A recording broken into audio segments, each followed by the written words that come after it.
আসলে আমাদের পৃথিবীতে মধ্যে সবচেয়ে বড় জিনিসটা হলো সেটা হলো ফোকাস। ঠিক আছে? আমরা অনেকভাবে এক্সপ্লেনেশন করতে পারি বিষয়গুলো নিয়ে। অ্যাকচুয়ালি বিষয়টা হচ্ছে ফোকাস। এই ফোকাসটা হচ্ছে যে কি intentionally you have to do it. তোমাকে সবসময় ফোকাসে ইনটেনশন করার জন্য মানসিকভাবে তোমাকে প্রস্তুত থাকতে হবে। ইচ্ছে করে তোমাকে ফোকাসটা তৈরি করতে হবে। কখনোই ফোকাসটা তোমার দিকে আসবে না। কখনোই কোন একটা লাইট আছে, আলো আছে। আমার আলোটার দিকে আমার নিচে তাকাইতে হবে। ওইখানে যে একটা আলো আছে, ওই আলোটার দিকে আমার তাকাইতে হবে।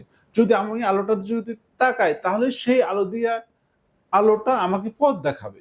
কিন্তু আমি যদি নিজে যদি ইচ্ছা করে যদি আলোটার দিকে যদি না তাকাই তাহলে কখনোই আমি পথটা কিন্তু দেখব না।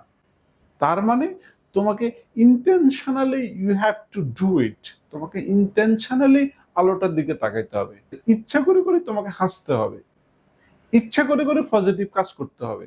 যখন ইচ্ছা করে আমরা পজিটিভ কাজগুলো করতে থাকবো, ইচ্ছা করে যখন আমরা আলোর দিকে তাকাবো, তখন দেখা যাবে যে কি ওইটা আমাদেরকে একটা হ্যাবিটের মধ্যে পরিণত হবে এবং আমরা কি করতে পারবো তখন একটা ভালো ফোকাসের দিকে তাকাইতে তখন এটা আমাদের অভ্যাসে পরিণত হয়ে যাবে।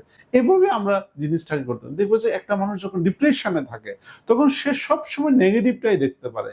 যেদিকে তাকায় সে শুধু নেগেটিভ দেখে, যেদিকে তাকায় সে আর একটা এনলাইটেন পার্সন সে সবসময় আলো দেখে। সে সবসময় মানে কোথাও কিছু আছে কিনা, সামান্য একটা খড়কুটো আছে কিনা, হ্যাঁ সে মনে করে ইয়াস ইট উইল হেল্প মি, এটা আমাকে হেল্প করবে, আমি সেটার দিকে ফোকাস করব এবং সেটাই তাকে অনেকটা হেল্প করে। ধন্যবাদ।